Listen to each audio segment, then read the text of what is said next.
한 발 더 들어가는 고품격 시사대담 뉴스인사 프라임 시작해 보겠습니다. 매주 화요일 서초의 봄 코너입니다. 자, 오늘 권영철 대기자, 이현주 변호사 함께하겠습니다. 두 분 안녕하십니까? 안녕하십니까? 네, 어제 윤석열 재판 이야기 먼저 해보겠습니다. 세 번째 공판이 진행이 됐는데 네. 공개 출석을 했습니다. 네. 별다른 말 없이 포토라인 통과했어요. 이렇게 고개만 들고 그냥 가버렸어요. 전날에는 메시지도 내고 했던 것 같아요. SNS 통해서. 어떻게 보셨습니까? 출석만 한 게 아니고 점심 시간 때 다시 네. 또 나왔다 들어가고 밥 먹으러. 예. 마칠 때 나와고 네 번이나 이제 기자들하고 대면을 했는데 네.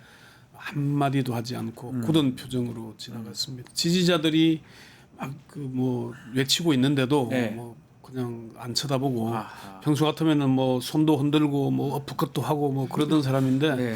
이제 좀 태도가 바뀌었는지 아주 굳은 표정으로 오고 갔고 기자들이 비상계엄 선포 사과할 생각이 있느냐는 몇 가지 질문을 했는데도 들은 척도 안 하고 통상 자기가 유리할 입장에서는 질문에 안 맞는 자기 하고 싶은 얘기를 하고 많이 자주 들어가고 그랬거든요. 네. 근데 이제 어제는 그런 모습 좀 창피한 건지 아는 건지 포트라인에 서지도 않았고 네. 본인이 수사할 때는 다른 피고인 피의자들 이 세우는 게 주 일이었잖아요. 네. 그렇게 가면서 역시 참 아직 여전히 바뀌지 않았다. 약간은 뭔가 이 상황에 대해서 좀 인식을 하고 있다고 봐야 됩니까? 뭐 이렇게 좀 체념한 표정이다 이렇게 또.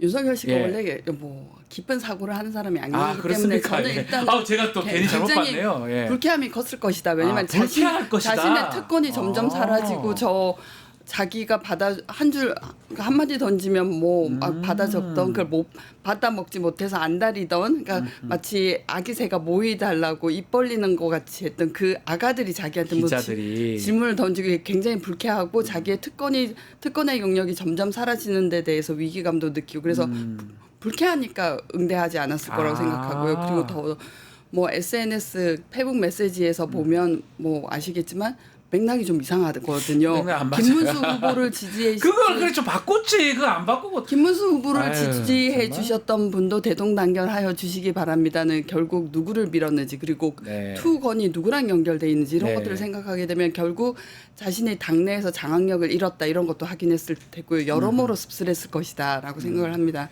아니 그 SNS에 좀 잘 고치든지 한덕수를 민 것처럼 그걸 고친 것처럼 보이잖아요. 근데 이제 윤석열 이제 지금 피고인을 네. 데리고 근무를 했던 이제 전직 검찰 간부들 얘기를 들어보면 네. 이분이 참 많은 거는 많은데 예. 문장으로 정보 보고를 하거나 공소장을 쓰거나 하면 좀 허술하다 그래요.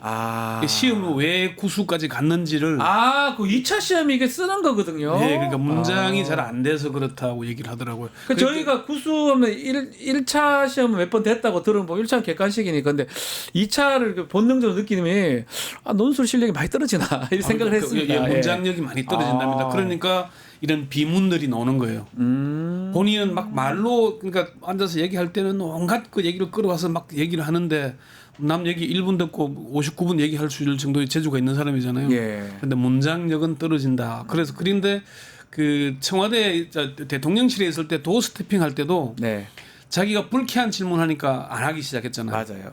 이런 자기가 불편한 걸 못 견디는 사람이기 때문에 어제도 되게 딱딱하게 굳어가지고 들어가는 그런 표정이었을 겁니다. 그러니까 정신적으로 굉장히 유약한 사람이기 때문에 자신에 대한 나쁜 소리, 비판을 견디지를 못합니다. 그래서 극우 유튜브에 이렇게 함몰됐던 것도 거기는 자기를 잘했다고 칭찬하고 칭찬만 나오니까. 띄워주니까 그거하고 연결돼 있거든요. 그래서 지금 최근에 뭐 국민의힘 그 국민의힘이 아니고 진정한 국민의힘으로 축출당하고 탄핵당하고 그리고 당 내에서도 자기의 지위와 권력을 잃어간다는 상실감을 이 부정적인 감정들의 소화 처리가 안 될 거라고 생각해요. 어제 메시지를 내고 나서 한동훈 이제 전 대표 네. 출당 얘기를 공식적으로 했잖아요. 네. 그리고 조경태 의원은 그 입 다물기 바란다. 네. 가만히 있는 게 도와주는 것이다. 이런 얘기까지 했잖아요. 강하게 얘기했습니다. 이제 이런 얘기들이 나오기 시작한다는 얘기는 윤 원장 본인이 점점 나락으로 떨어지고 있다는 걸 느끼겠죠. 그런 태도 아니겠나 싶기도 합니다. 앞으로 계속 지상 출석을 하겠죠? 안 할 이유가 없죠. 근데 앞으로 하게 되면 언젠간 입을 띨까요? 작심하고 한 번 할 것 같은데요, 성격상. 안 하진 않을 것 같은데. 작심하고 내뱉을 때가 있긴 할 텐데 네. 어쨌건 뭐 그런 아직도 부끄러운 줄을 모르고 있기 때문에 네. 내가 뭘 잘못했냐고 아직도 그러고 그러니까요. 있는 중이기 때문에 뭐 지상 출석이 뭐 크게 의미는 없겠습니다만 네. 끊임없이 이제 계속 근데 그 지지층이라고 주장하는 사람들이 나올지는 그게 사실 궁금합니다. 그러니까 점점 줄어들지 않을까 생각도 해보고요. 예. 자, 내일 14일 국회에서 조의대 대법원장 청문회가 좀 열릴 예정인데 일단은 대법원장 비롯해서 대법관들은 출석은 하지 않겠다라고 밝힌 상황입니다. 예, 어떻게 보십니까? 이 굉장히 파기환송 절차가 네. 굉장히 이례적이었어요. 그러니까요. 근데 뭐 여러분들이 왜 6만 쪽, 6, 7만 쪽에 상당하는 기록을 이틀 만에 어떻게 보느냐라고 하셨는데 그게 어떻게 된 거냐면 4월 22일 날, 22일 날 그 소부에 배당이 되는데 그날 전원 합의체를 열어서 그날 전원 합의체로 해부 결정을 합니다. 그러면서 23일 그리고 24일에 제2회 전원합의체 그렇죠. 심의를 하고요. 그런 다음에 한 일주일 후에 판결이 나오게 되는데 사실 이 일주일이라는 게 휴일도 껴있기 때문에 판결문 작성에 걸리는 기간은 한 4일 정도였을 것으로 추정되고 그러면 여러분들이 뭐 이틀 만에 기록을 어떻게 다 읽느냐. 근데 읽는 문제가 아닙니다. 읽는 것보다 더 중요한 건 사건 기록에 대해서 음미하고 숙고하는 거. 이거는 기록을 단순히 읽는 것보다 시간이 더 걸릴 수 있어요. 그래서 변호사의 처지로서는 저는 사실 50만 원짜리 보수가 50만 원짜리 100만 원짜리 의견서도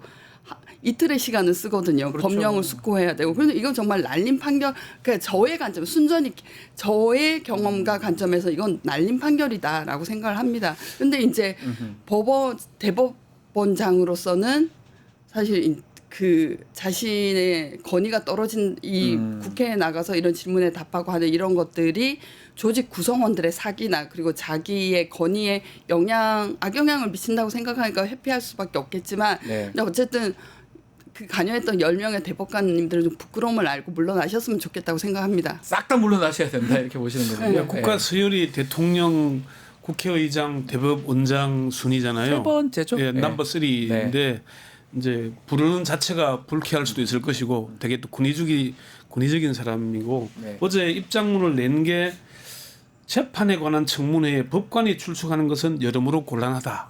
그럼 결국은 청문회가 열리더라도 법원 행정처장과 법원 행정처에 있는 이제 뭐 간부들이 출석하게 되지 않을까 싶긴 한데 어쨌건 사실 참여한 대법관 전원 네. 재판 연구관들까지 증인으로 불려왔다는 자체가 사법부 스스로 이걸 무너뜨린 게 아닌가. 그 전에 이게 사실 그 법원 일반직 공무원들이 법원 공무원 노조 법원 본부가 있잖아요. 네. 이게 한 10,000명쯤 되는데 이 사람들이 지난 8일 날 조희대 대법원장의 사퇴를 공식 요구를 했어요. 법원 노조긴 하지만은 일반직 공무원들이 대법원장 사퇴를 요구하기 그런 목소리를 내기가 쉽지가 않을 건데요. 쉽지 않습니다. 예. 공무원 노조가 대통령 뭐 물러가라고 얘기 잘 못 하거든요. 그렇죠. 안 하죠. 그 얘기는 이 사람들이 헌법을 위반했다. 방금 조금 전에 이현주 변호사가 설명하신 대로 네. 아무리 봐도 이해가 안 갑니다. 9일 만에 짧게 끝낸다는. 그래서 제가 이 판사 출신 고위법관 출신들한테 물어보니까 결론을 정해놓지 않았다면은 내릴 수 없는 판결이다. 이런 얘기를 해요. 그게 문제인 거예요. 결론 정해놓고 예. 절차시키지 않고 막 그냥 선고하고 시간 맞춰서 한 거잖아요. 이게 문제인 거죠. 그러니까 딱 그 느낌이 뭔 느낌이었냐면은 네. 언제 대법원이 갑자기 검찰청이 됐지? 네. 딱 검찰이 그렇게 하거든요. 검찰은 과거에 이게 이제 무조건 따라야 되잖아요. 네. 검사 통일체 원칙에 따라서 네. 언제 우리나라가 판사 통일체가 됐지? 딱 그 생각이 딱 들었던 거예요. 그러니까요. 이거는 조희대 대법원장이 주도적으로 끌고 간 걸로밖에 볼 수 없는 거잖아요. 그 문제는 좀 심각한 문제다. 네. 그러니까 법원 내부에서조차 사퇴하라. 그리고 아니 부장 판사들도 자기들 그 코트넷에 사퇴하라고 얘기를 하잖아요. 그 얘기는 심각한 사안이라는 얘기입니다. 이거는 진영으로 볼 게 아니라 사법 쿠데타, 사법 친위 쿠데타라고 불리는 이유가 이게 왜 이렇게 하느냐. 방금 이현주 변호사가 말씀드렸던 딱 중요한 게 뭐냐면 이제 반대 의견 낸 두 대법관이 그랬잖아요. 네. 시간, 설득과 뭐 숙성 그리고 숙고의 시간이 필요하다 그랬잖아요. 숙고. 숙성이 안 됐는데 예. 아니 우리가 저 술을 담아도 숙성 안 된 술을 꺼내면 맛이 안 나, 생맛이 안 나잖아요. 네. 판결이 아무런 의미가 없는 오로지 정해놓은 목표를 향해서 달려갔다 이런 느낌을 주는 거잖아요. 그게 문제인 거죠. 그렇죠. 그리고 또 하나는 예. 뭐 흔히 법조인들은 공정한 것도 중요하지만 공정하게 보이는 보여야 것도 돼요. 보여야 돼요, 당연히. 근데 그 뭐 오비락일 수도 있지만 흐름이 굉장히 저 일반 국민들이 그 의심의 눈초리로 볼 수밖에 없는 건 5월 1일 오전에 선고가 있었습니다. 네. 5월 1일 오후 4시에 한덕수가 출마 선언을 합니다. 그러니까 그것도 신기했습니다. 그리고 윤석열의 그 일요일 날 메시지 한덕수를 밀었던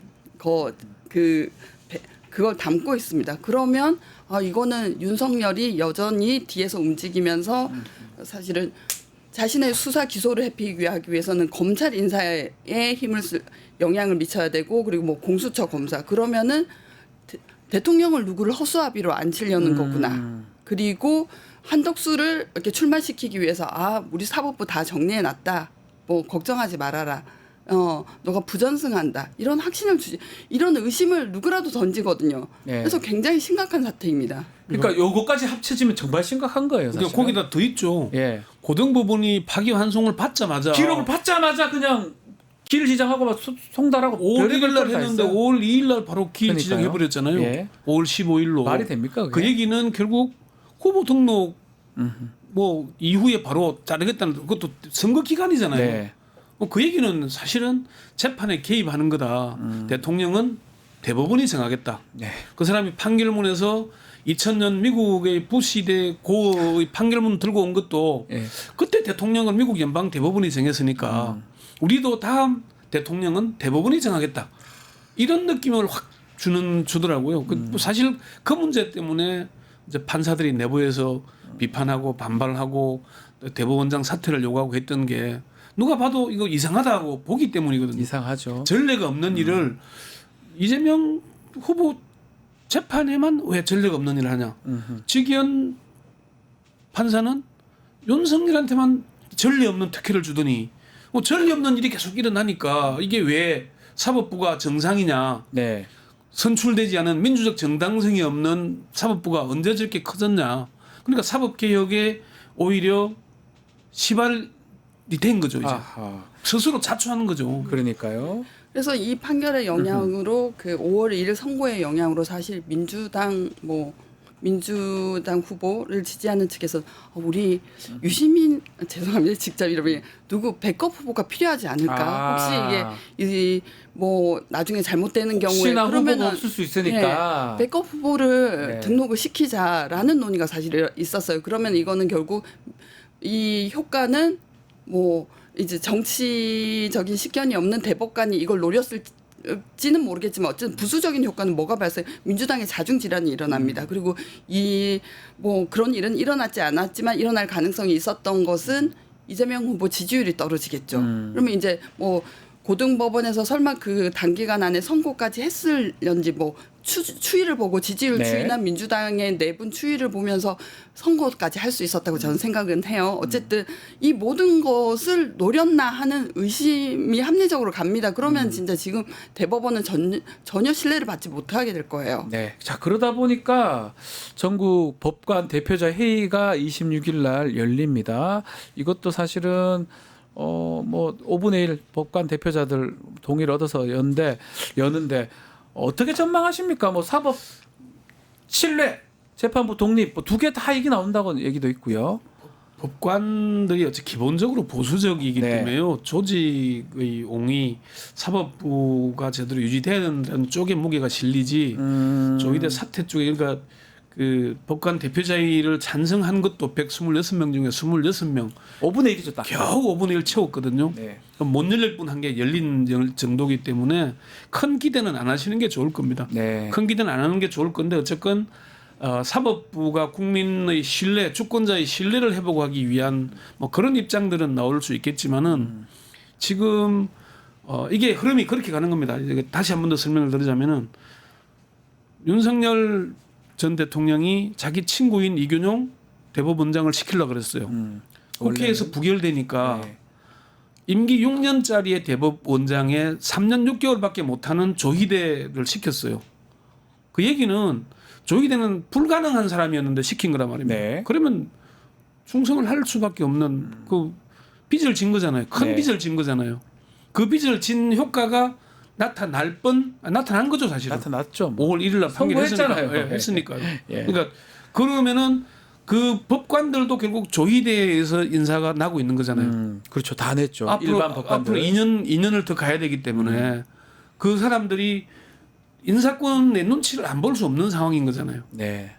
이 문제가 걸려 있는 겁니다. 결국은. 그리고 윤석열 세력이 장악하고 있는 판이기 때문에 26일 날 뭐 법관 대표자 회의가 법원 대표자 회의가 열리더라도 네. 그렇게 국민들이 지금 얘기 나오는 공무원 노조 법원 본부만한 그런 내용의 성명서나 입장문이 나오기는 어려울 것이고 네. 공식 입장문 성명서도 채택될지 안 될지도 모릅니다. 그걸 좀 지켜봐야 되겠지만은 법원 내부에서는 이것보다는 오히려 이제 여기 대법원 판결에 대한 민주당의 반작용을 더 우려하는 목소리가 큰 것 같아요. 네. 이 사람들이 사법부에 대한 권한을 이렇게 흔들어도 되나 너무 사법부를 정치적으로 모는 것 아니냐. 본인들이 정치를 한 거는 제껴놓고 네. 이후에 벌어질 일에 대한 우려가 더 큰 게 현실인 것 같더라고요. 어쨌든 지금은 사법개혁이 화두가 될 것이고 네.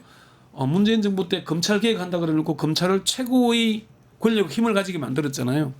이번 사법개혁은 기본적으로 대법원에 대한 대법원이 지금 14명 대법관인데 네. 30명설 100명도 있더라고요. 100명까지만 법안을 발의는 했지만 100명까지는 어려울 것이고 네. 30명, 45명 그러니까 그 전원 합의체를 2개 내지는 3개는 꾸리게 해야 된다. 그리고 100명 얘기에는 전체를 다 대법관으로 하기보다는 대법원 판사, 그러니까요. 뭐 재판장을 대법관으로 하고 배석을 이제 하는 이런 구상이 아닌가. 그래서 숫자를 늘려서 오히려 이런 다양한 의견들이 섞이게끔. 대법원만 가면은 하세월이잖아요. 그러니까요. 2년 3년 하면 두 번도 변호사 하시면서 아직 판결 안 난 게 있지 않나요? 너무 많지요. 그런데 이게 사건도 엄청 많고요. 근데 어떻게 9일 만에 이렇게 신속 판결이 날 수 있죠? 하필이면요. 예. 그러니까 그런 문제를 이미 대법원이 제기를 해놨기 때문에 앞으로 이 법관 대표자 회의도 사법 개혁에 대한 방향성, 자기들 내부의 자정 움직임을 안 보인다면은 아마 국민들의 지탄을 좀 크게 받지 않을까. 저는 그렇게 봅니다. 26일 법관 대표자의 회의, 대표 회의 어떻게 예측하십니까? 중이 제 머리 그 말씀 두 분 다 공유하시네요. 왜 예. 생겼을까? 근데 전례를 보면 2009년 그 뭐 수입 쇠고기 반대 집회 때 결국 신영철 서울중앙지방법원장이 형사단독들에게 지령을 내리죠. 뭐 지시를 내리죠. 그렇죠.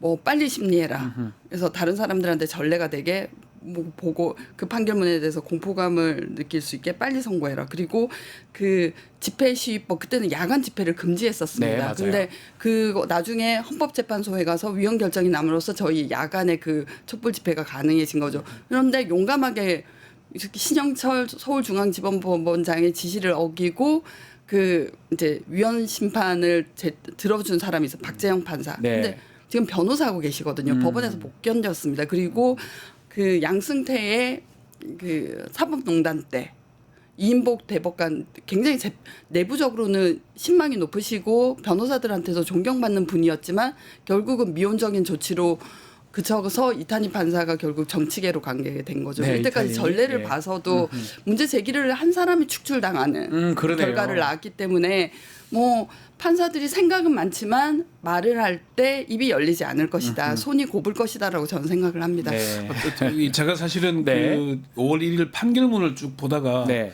제일 화가 났던 게 어떤 겁니까? 대법관 5명의 보충 의견이었어요.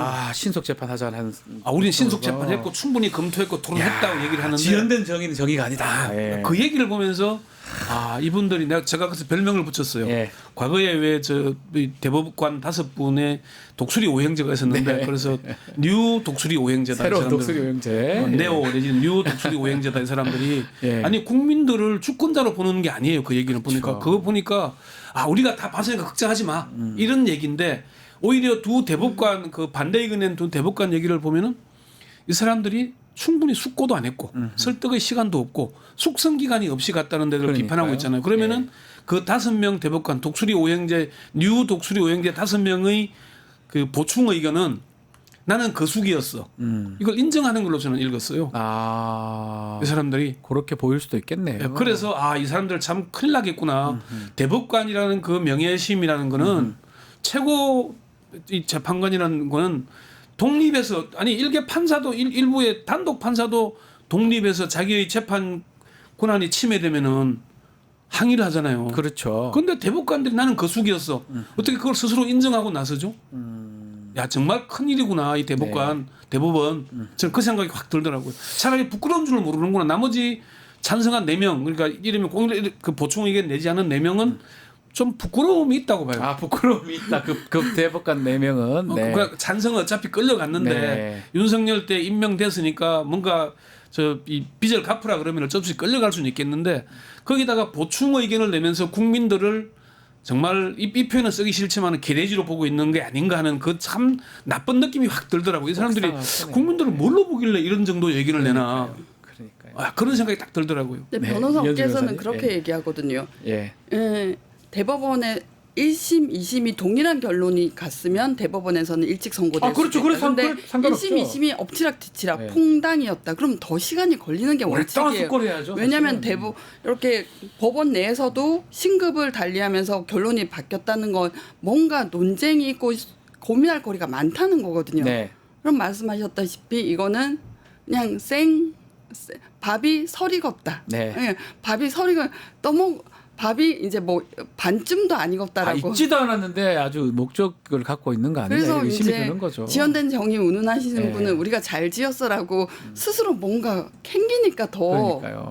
그럼 설복시키려고 그런 말을 하셨다고 생각하고 또 하나는 그럼 임현정 검사가 그 법정에서 무죄 구형을 했다가 징계 4월 예. 징계를 받았는데요. 네. 1심도 이겼고 항소심도 이겼어요. 근데 대법원에서 4년을 묵혔습니다. 근데 본인은 그 징계 취소가 확정이 안 되는 바람에 그 4년 동안 쭉 인사 불이익을 받았어요. 그렇죠. 그럼 지연된 정의라고 말을 하시는 그러면 이제 이 판결만 놓고 얘기할 게 아니라 전체 사건 수를 보고 얼마나 적체되고 있는지를 좀 생각을 해보셔라. 이렇게 지연된 정의를 함부로 예. 발설을 함부로 그걸 얘기할 수 있는 입장이 아니다. 스스로도 우리 업무 부담이 너무 많다. 뭐 대법관 수를 늘려달라고 할 수도 있고 왜냐하면 통계적으로 보더라도 이건 그 뒤로는 통계 조사가 안 됐는데 2013년 무려 10년 이후의 기준인데 우리나라 대법관 한 명이 담당하고 있는 사건 수가 독일의 5배, 뭐 프랑스의 3배입니다. 인원이 적으니까요. 예, 그리고 사건 한 건당 심리에 소요되는 시간이 40분입니다. 네.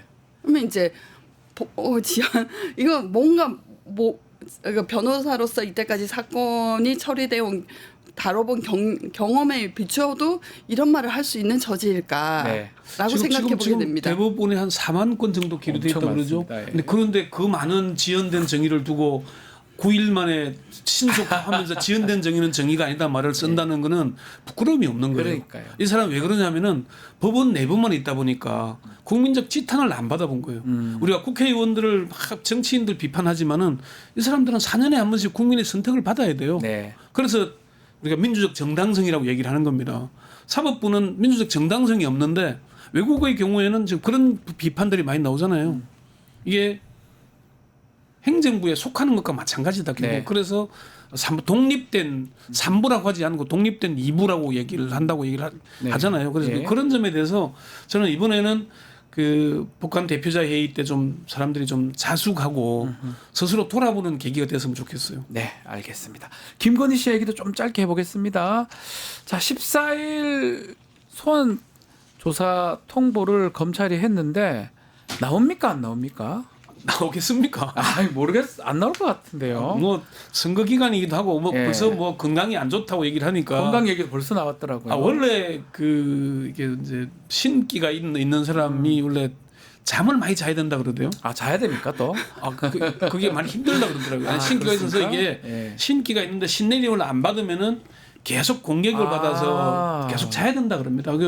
그 서울예술의 이명수 기자하고 통화한 데 보면은 잠 잔다는 네, 얘기가 많이 잠 나오잖아요. 얘기가 실제로 나오더라고요. 잠을 예. 많이 안 자면 못 견딜 정도라고 얘기를 하고 뭐 건강이 안 좋은 거는 맞다고 하겠지만은 나오겠습니까, 이 사람이? 아마 결국은 체포영장을 청구를 언제 하냐? 네. 선거 기간이 끝나야 하지 않을까?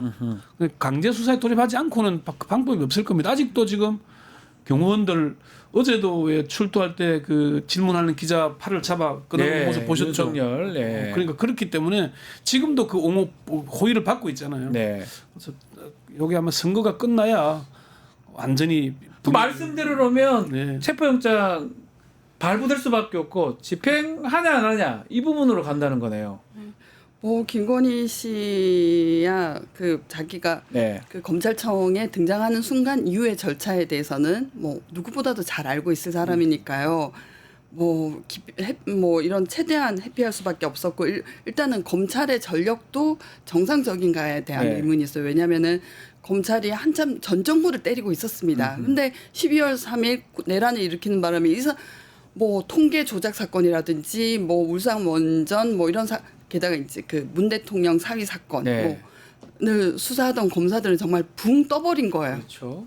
정말 이걸 어떻게 할 수가 없는 무혐의로 하면은 수사권을 남용했다는 거가 되고 또 기소를 하면 이제 다음 정부에서 그렇죠. 등용되기를 접어야 되고 그래서 근데 이제 완전히 윤석열 편에 어쨌든 뭐 자기의 그 인사는 꿈을 접어야 하는 분들은 지금도 이 프로스에서 그 분노의 글을 올리고 있습니다. 무슨 글을 그렇습니까? 올리고 있냐면은 뭐 대통령 되면 재판을 정지한다는 법률 왜 필요하냐? 우리 검찰청에 공소를 취소해줄 검사 많을 것이다. 아. 이건 뭐냐면은 자기네들이 정치 검사였으면서 지금 이 김건희 사건 등 이런 사건들을 조사하는 검사들은 정치 검사라는 딱지를 붙이고 있는 거예요. 그러니까 윤석열 씨도 죽지 않듯이 검찰 내 윤씨 세력들 친윤 검사들도 죽지 않았습니다. 예. 그래서 지금 수사를 하려는 검사들을 정치 검사라면서 비판을 하고 있어요. 그래서 이 사람들은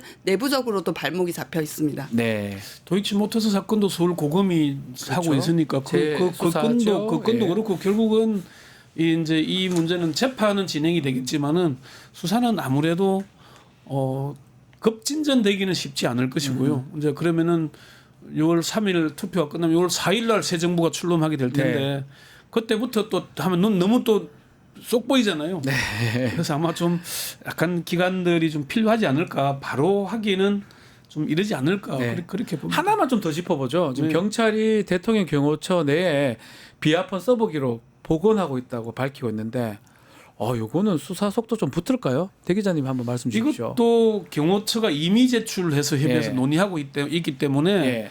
아직은 이것도 아마 속도가 내기에는 아직도 아직까지는, 경찰도 검찰도 모든 공공기관 공무원들이 다 윤석열 임명한 사람들이 남아 있는 상황입니다. 그 점을 자꾸 잊으면 안 돼요. 네. 그 사람들은 방금 이현주 변호사 말씀대로 이분들은 어쨌건 윤석열 정권에 목을 매달았던 사람들인데 다음 정권 되면은 자천되거나 불이익을 받을 게 예상이 되기 그럴 가능성도 때문에 없죠. 지금 적극적으로 나서기를 기대하기는 조금 어렵다. 어렵지 않겠나. 예. 어쨌든 근데 그분들은 예. 나는 뭐 내 끼니는 못 챙겨갈 거 확실하지만 남의 밥에 재 뿌리겠다는 쟤는 좀 뿌려보자. 그러니까 재 뿌리겠다는 심정이에요. 그러니까 지금 윤석열 씨로부터 임명받은 사람들은 요직을 알박기를 하고 있잖아요. 네. 그런 사람들도 있고 남의 밥에 재나 뿌려보자라는 사람도 있고 정말 심보가 나쁜 사람들인데 이런 사람들이 정부 부처에 여기저기 다 포진을 해 있다고 생각해 보세요. 예. 그럼 좀 더 적극적으로 사실은 좀 나서서 협조를 하고 뭔가 좀 면제를 받을 길을 찾아야 될 텐데 아직까지 그렇게는 안 하는 것 같아요. 그렇죠. 예. 그리고 이게 이틀마다 덮어쓰는 구조기 때문에 그러니까요. 사실은 그 쉽지 섹션을 않을 것 다 같아요. 하면은 나중에 포렌식을 해도 얼마나 나올지 기술적으로도 난망할 수도 있다라고 생각합니다. 알겠습니다. 자, 지켜보기로 하고요. 오늘 말씀은 여기까지 듣겠습니다. 권영철 대기자님, 이현주 변호사님 두 분 감사합니다. 수고했습니다. 유튜브 구독하고 실시간 채팅과 댓글을 남기시면 매일매일 7천 TTCO를 드립니다. 참여 방법은 통통물 어플을 다운로드하고 회원가입과 로그인을 해주세요. 마이페이지에서 나의 회원 고유 번호를 복사해주세요. 유튜브 구독 후 실시간 채팅이나 댓글창에 고유 번호를 한 번만 입력하면 준비 끝! 지금 유튜브 채팅과 댓글 쓰기 참여하고 실천 TTCO 받아가세요.